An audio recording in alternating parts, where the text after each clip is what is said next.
I didn't need too many things. I'm going up to Wash Park Rec Center to see what the setup is. Watch out for this. Yeah. They can't see us coming around the corner like that. No, we gotta be careful. Yeah. Well, we'll get right over. Luckily, everyone goes pretty slow. There's the space right in front. So. Oh.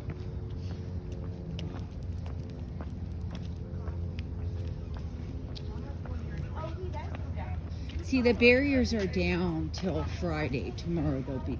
I don't know because I'm suspended until the 30th. So there's the barriers. Thank you for calling. Barriers are gone. The furniture's still messed up. So.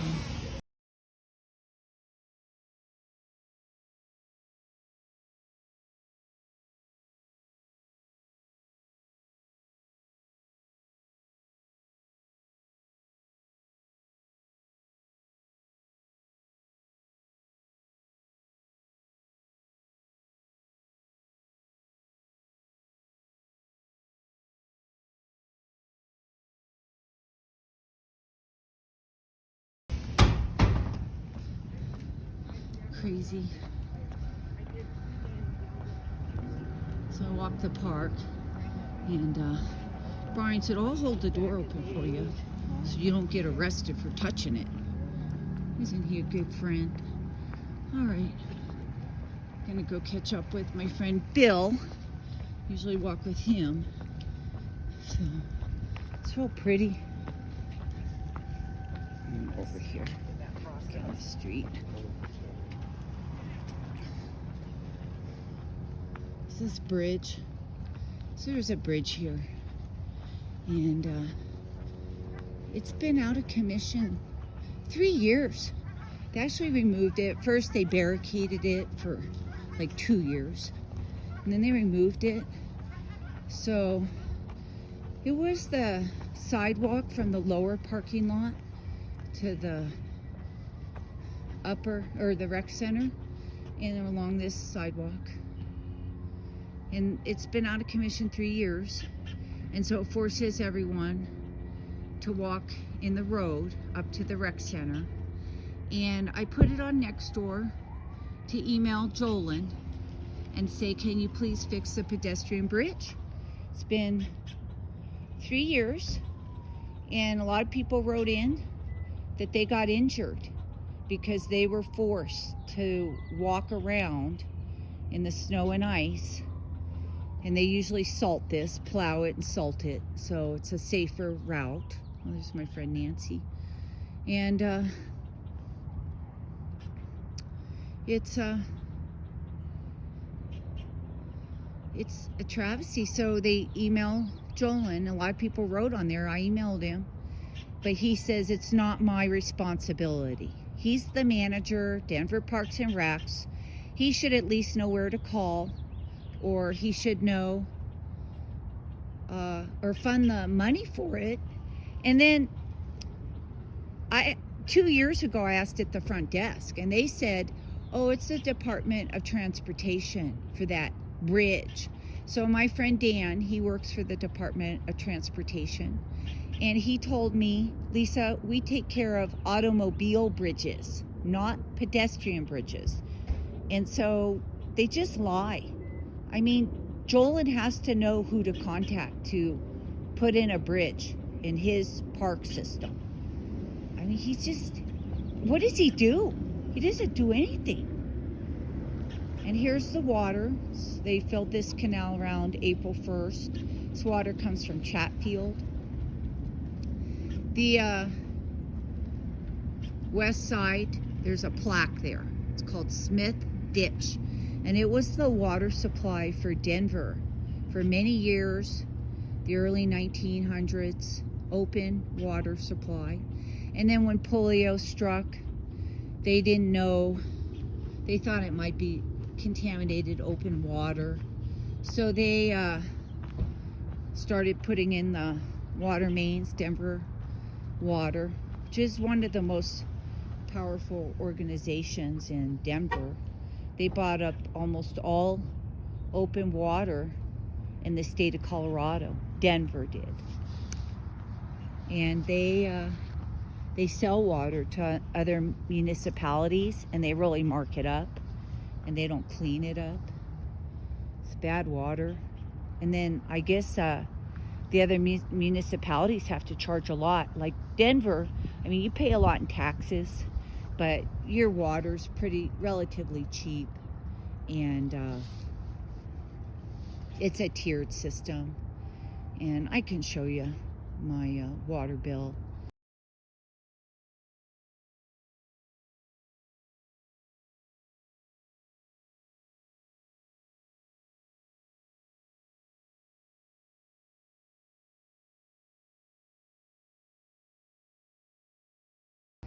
And then, you know, we have the monopoly.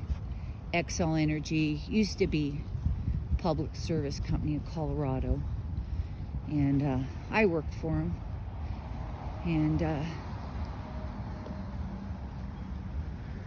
paid well. Most boring job in the world. I could barely stand it, so I had to quit. I got a master's in IT, then worked at the University of Denver putting in Cisco routers and switches, which is a beautiful campus, but there's a lot of corruption there.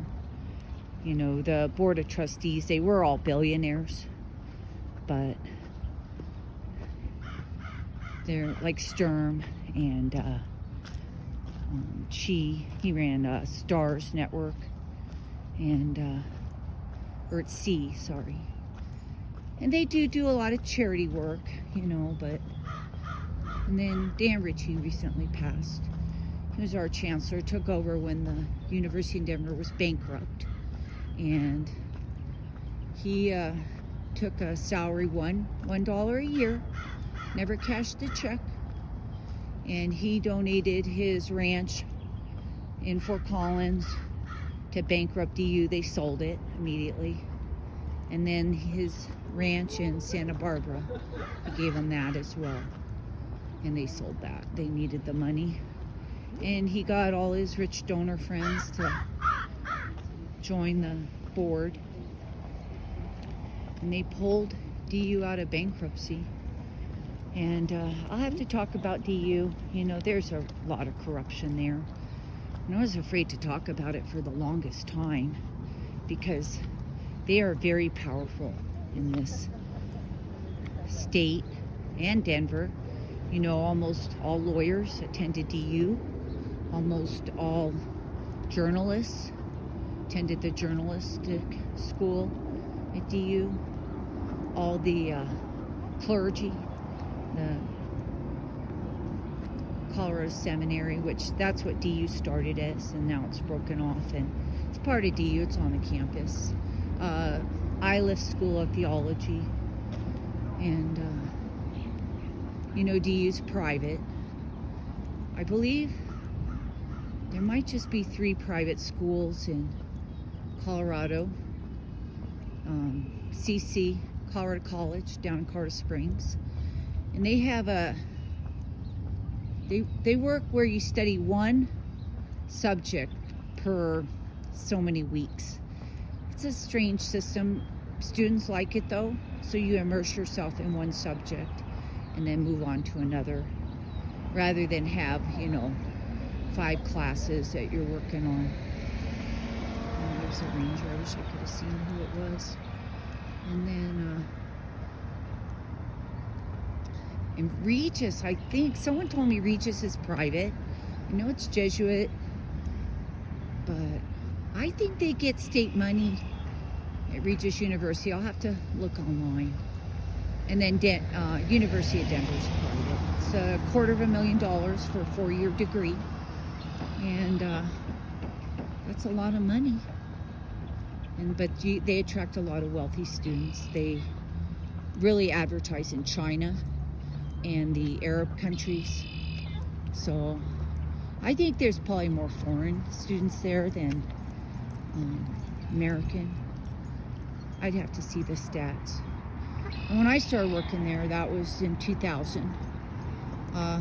My boss, Byron, hey cutie, he said, Yeah. Oh, I think here's a Shiba. I think he's not Shiba.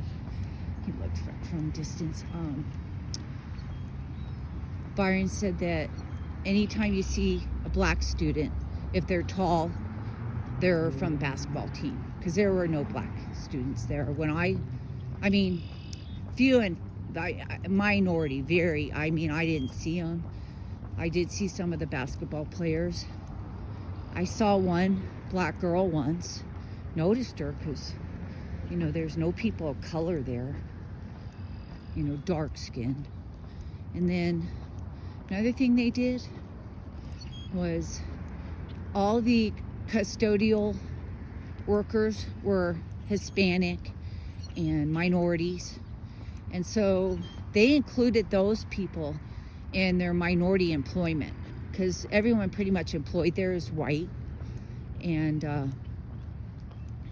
usually male. And they usually went to DU and got a job right out of college at DU. And some of these men, they never really grew up.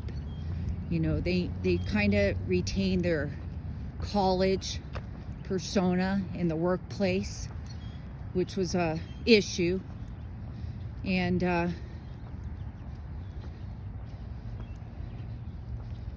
yeah, I just so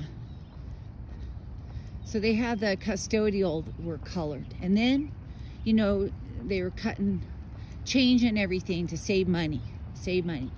So they spun off the bookstore. There was a company that would manage university bookstores, so they spun that off first, and it was never run by DU, it was run by some organization. So all those employees under DU, they went to this new company, so they got, you know, probably cheaper deal, because they weren't treated as well working for that new company.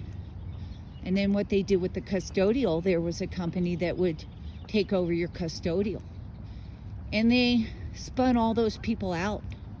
And so then their employment would look all white.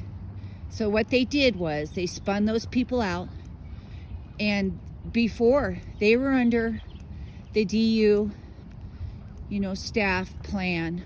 We were a nonprofit, but we had the highest matching in the 401k, or it was a 403b, 10%, unheard of. I Googled it many times. We were the highest in the state. We worked 8 a.m. to 4:30, so 7.5 hour days, and we were on salary, so you got a little time off there. And then between Christmas and New Year's, you got that week off paid.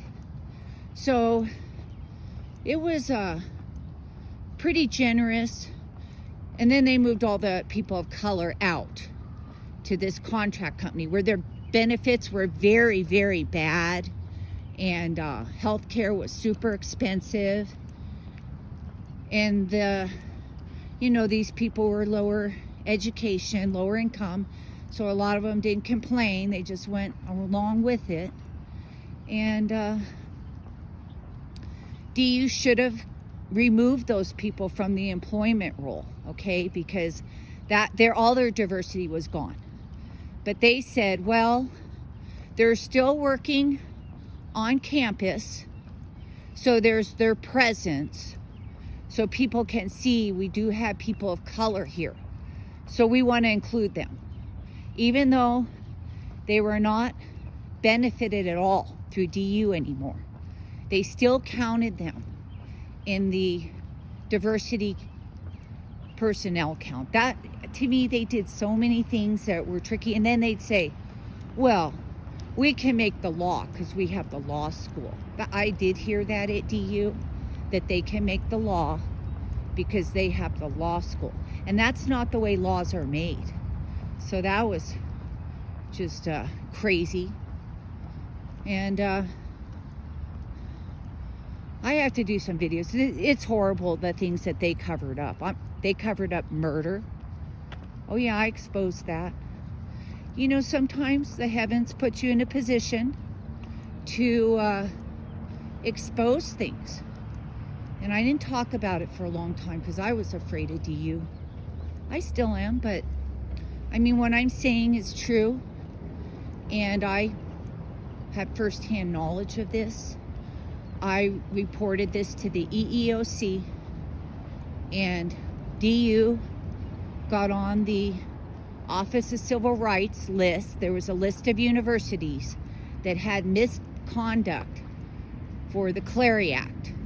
And there was a student, last name Clary, and she was murdered in her dorm room. And her parents, I don't think they found her. I'd have to look up, but I read it at one time a long time ago. I believe they didn't find her for a few days. And then they found her. And then there was no report of her death anywhere to other students. And so her parents fought to pass this Clary Act. And they have to accurately report crime. And they have to provide yearly crime statistics and publish them on a website. And so other students can see how dangerous is this campus before I decide to go there. And it's a law. And I'm going to do a video on it, but there was a student, and he worked in my group, and he killed his girlfriend. And I was firsthand witness to the DU cover-up, and I'll talk about that. And I have to get pictures and things ready for that. But I said I would talk about other corruption. I have seen a lot of it. It's just this Denver Parks and Recs one. This fell in my lap, so I'm doing that. But, you know, people with a lot of perceived power or money, they think that there's different laws for them, or the laws don't apply to them, only to others. And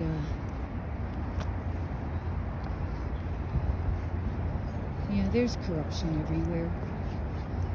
A lot of times though, well, not a lot of times, but that Sand Creek Massacre, if you read into that, that was a complete cover-up by John Evans. You know, he's I think one of the first governors of Colorado Territory. We weren't even a state then. Territory. And he was also I believe he started DU with some other people. He started Northwestern University and the University of Denver. It was at the time Denver Seminary, and it was in a potato field, and pretty far from Denver, out in the outskirts. So, and this is a morning in Rush Park. Just walking around, and I saw the setup, and half the barriers are gone. So they're for me. They're for me. You know, hopefully, my court case is April 30th, 2025. Hopefully they'll dismiss it when they hear, you know, it was unlawful, first of all. And it's just more retaliation from Denver Parks and Recs.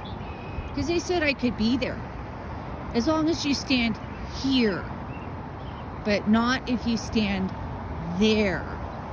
And they wanted me standing in the way, and I chose to stand out of the way. So that's a crime in Denver, I guess. I mean, there's those little boats across the lake. They're fun little pedal boats, shaped like swans. And there's a boathouse. It's really pretty here. So, beautiful morning. Trees are starting to flower.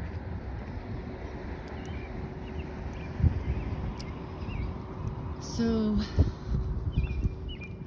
turn off soon. I guess I don't have much more to say. But that Riker, what a piece of work he is. What a brute, tyrant, brutalizes elderly, disabled women, elder abuse, menacing, discourteous at the very least. No, police are supposed to be courteous. They're supposed to be impartial. You know, that's part of the public trust, that the public can see police being impartial, not favoring one side over the other till they get the facts. And he didn't ask me any questions. And when I said, Saunders said we could be here, he goes, I don't know why he said that. I said, because he investigated and he knows it's public. And I read in the police policy, if a citizen is given conflicting directives by the police and the citizen brings it up, well, this cop told me this, then you are obliged as a police officer to explain why the directives are different. That's in their policy. And I told Riker and I told Hertz, so they both were told that Jacob Sanders said we could be here, Officer Jacob Sanders, just the week before, and neither of them addressed it. And that's in their policy, that they're supposed to do that.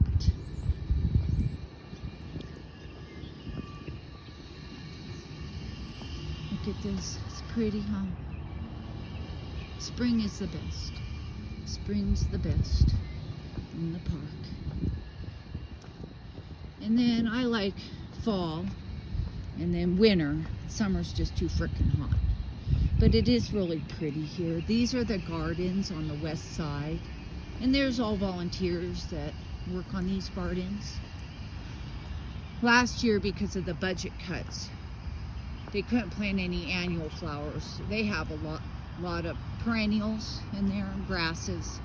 But I saw the guy volunteering. I'm surprised he's not out there today. He's usually out there every day. Maybe it's a little early.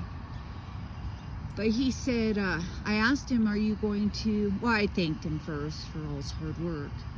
And then I said, are you going to plant any flowers? Do you have a budget? And he goes, oh, we have a budget this year. So how can they have total financial devastation? And then the next year, they're buying the Park Hill Golf Course, planting flowers like nothing happened. I mean, where's the money coming from? Is it the feds? Because, you know, because of our sanctuary city, Trump wants to cut our Fed money, all the sanctuary city mayors. So, I don't know, this is Denver Parks and Recs. Yeah, it's a park ranger. Let's see if it's Carrier. Oh, it's that one. I can't remember his name. Didn't really identify. The one that was with Carrier. So, they don't know me now. Didn't even wave. I think Carrier would wave to me, but the best part about the park is all the cute dogs. You know, Denver's a high dog ownership, and so is the state of Colorado, and they ship dogs from here all over because we have the highest adoption rate and the lowest return. Everyone loves the dogs here. It's just nice to have a companion. Mine are all passed, but I dog sit all the time. Sometimes in my house, I bring my neighbor's dogs over because they ask me to dog sit all the time now because they know my dogs are gone. And man, they pay really well. I tell them, you're paying me too much. And they're like, no, our last dog sitter we caught her on the Ring camera crawling up our front stairs drunk. And they were in California, and they're like, they couldn't fire her because who's going to take care of the dog? They were just freaked out because, you know, the dogs are part of the family, and everyone loves their dogs, hopefully. I mean, I've seen some mistreatment in the park of some dogs, And it breaks my heart. Oh, there's a shepherd. Shepherds are so smart. That one's a real pretty one. Real pretty. Can I pet your shepherd? Yeah, he's a little Okay. kooky.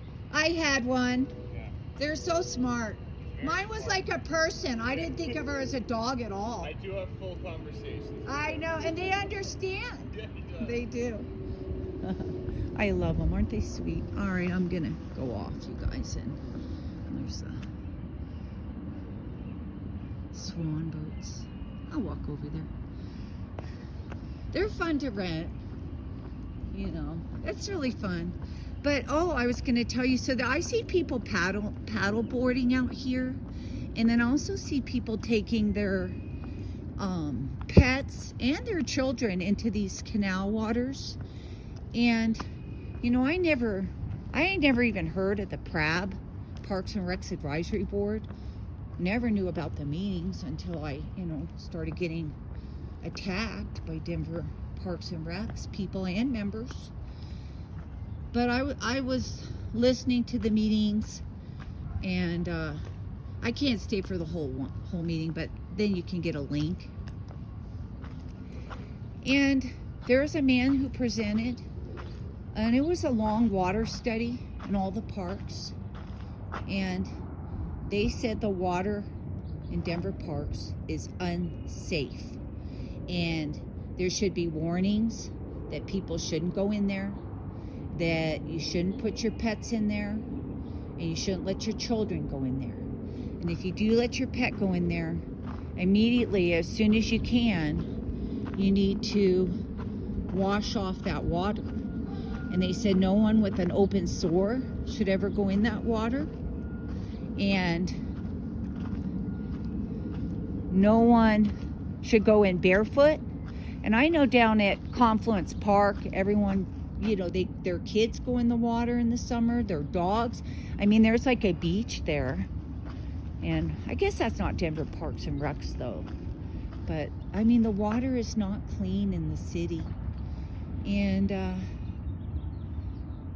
he was like, I don't know if you want to put this on your website, you just want to ignore it, you just want to think about it. I mean, this is public safety.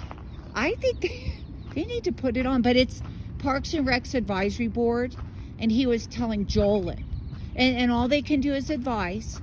He was telling Jolin, I don't know what you're going to do with this, nothing, or maybe you're going to put it on the website, whatever, because it's up to Jolin. And I'm sure you won't see anything about it. Jolin doesn't care about people. He doesn't, I mean, if the water is contaminated, he has some responsibility for that since he is the manager. He could initiate programs to start trying to clean up the water. But he doesn't give a shit. Oh, I can't swear on YouTube. He doesn't care about people, not me at least. Why would he care about anyone else? They built this. Oh, when did it open? I think here's probably the dedication. There's supposed to be restrooms near here. And they said only the people at the playground can use them. I mean, there's porta potties over here. There's another west pedestrian bridge, but there was that east one. This one is basically the one in front of me right now is for the boathouse. And the other one was for the lower parking lot, but people tend to use this one or walk in the road. Oh, and then my friend Brian, he tried to get across, and it was at winter and there was ice, and he thought he'd just go down in the canal and walk up, and he slipped, hurt his back. And then there was a lady on next door, and she said she had to walk in the road in snow and ice, and she slipped and broke her back. That's what she wrote. You know, it's dangerous. They don't care. This playground, I think, was open just a year or two ago. Took them forever to build it. Let's just see. Oh, here's the park rules. Let's see. Get this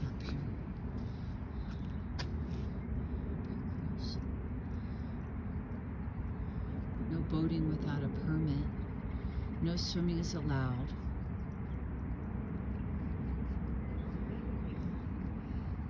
It says do not attach anything to trees. I see people do the tight rope walking, and I thought they could do that. I thought I read on their website, but I don't know. They have so many conflicting rules. So here's a little plaque for Wash Park. The greening of Denver, 2 lakes and a great meadow, Grassmere and the lake posts, prairie to park.